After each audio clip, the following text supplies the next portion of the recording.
Alright, ladies and gentlemen, as you can see, the long wait is over. The golden boy, the poster boy, the golden child, the one, him, whatever you want to call him, Adam Warlock's brand new uniform for Guardians of the Galaxy Volume 3 is here, and is coming in conjunction with a tier 4, just like I speculated. So all of you guys who were saying they're going to skip over Adam, I knew this was too big of a bag for them to fumble. However, leave it up to Netmarble to fumble a layup, because they are fumbling a bag even though we are getting Adam Warlock. We'll talk about that later, but I am very excited, and I do like the new sleek design for the boy. So I definitely look forward to playing with him, seeing how toxic he becomes in timeline battle at tier 4 with his old uniform, and what direction they plan to go with this new one. Let me know how y'all are feeling in the comments though, because personally I know I'm gonna be having a lot of fun with him. Definitely a tier 4 that I'm gonna pick up, because I know Adam is going to be, I would say, easily top 5 in PvP. Hulks are gonna get put in check, but will he have enough power to put Carnage in check with the undead artifact? We'll have to wait and see. So over here on the forums, this is what they had to say. The engineered being with great abilities has returned with evolved powers, the perfect life form. Check out how this superhero with a new look and power will affect the Guardians of the Galaxy. And then we get the bad news right here. We will announce more information through the patch details later. These guys intend to skip over Nebula and Drax, and I don't understand why. So you mean to tell me you have a Guardians of the Galaxy update, all of these characters make up the Guardians of the Galaxy, they're all in the movie, and you decide Drax and Nebula are not important? Now I don't know if the reason why they're skipping over these guys is because they've looked at the numbers for the past uniforms for Nebula and Drax, and they're like, it's not worth it to put the development time into building new uniforms for these characters because they don't sell very well. I honestly don't know, but if you want a uniform to sell, just make it good and it will sell. That's it. These characters have a fan base. Imagine you're a Nebula fan or a Drax fan, and you see Guardians of the Galaxy, and you come to Marvel Future Fight and you're like, I want to play with Drax in his new Guardians of the Galaxy uniform. Well, that's not gonna happen. Nebula, that's not gonna happen. And Rocket, who the movie was centered around, he ain't getting the justice that he truly deserves.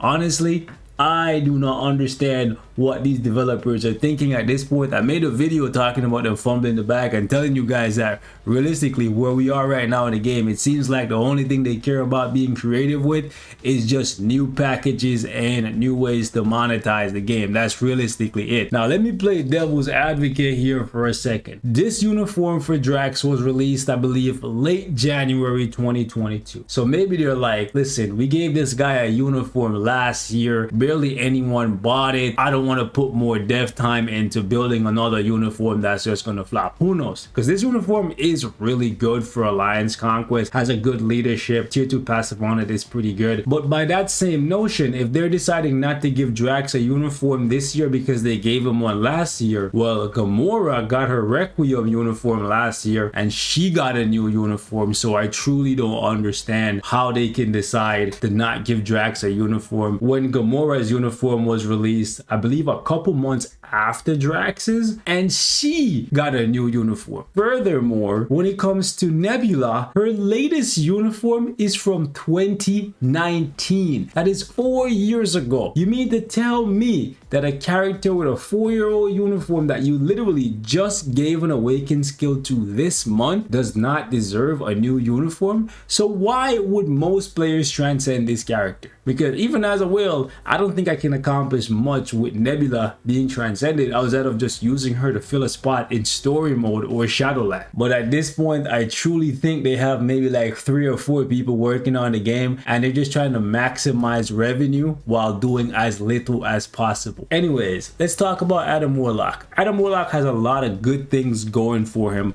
Like, for example, we know he's going to be a staple in PvP because he has a revive. One thing they could do is buff the revive up to 100%, but I don't think they need to do that because Adam Warlock already has a really big heal. Well, it's not the biggest heal, it's a 20%. It could be better. 30% would be better. It actually would synergize perfectly with his revive. If he revives at 70% and then he has a 30% heal to bump him right back up to 100%, but he already has an artifact that gives him, it's not the greatest heal, but a slight heal. so don't think he needs that much more. Maybe a little bit more damage reduction would be nice. He has some really good passives though, and then his uniform offers pierce and stuff. I assume these effects are gonna stay the same. Maybe they bump up the chain hit damage to 30%. I highly doubt they move the additional pierce from 5%, and I hope he keeps the guard break immunity, because that's a really powerful effect that allows you to use him with pretty much any CTP in the game. One of the cons with him is the fact that his highest damaging skill has him rooted in place. So if you're using him in PvE, all the boss really has to do with somebody like Mephisto or Ultron that jump around a lot. All they gotta do is just move far enough away from this guy, and then all of this damage is absolutely worthless. So hopefully they give him a new high damage dealing skill that doesn't require him to stand in place. Additionally, it would be cool if for the first time he was actually proc friendly. I know you guys see me using him with a CTP of energy, and that would give you the impression that he's super proc friendly for PvE content. That's actually not the case. He's not the most proc friendly character. In terms of proc friendliness, I would give him like maybe a 4 or a 5 out of 10. If you play with him enough, maybe you can figure it out, but with his tier 3 and his 5th skill, it's really tough to proc with him.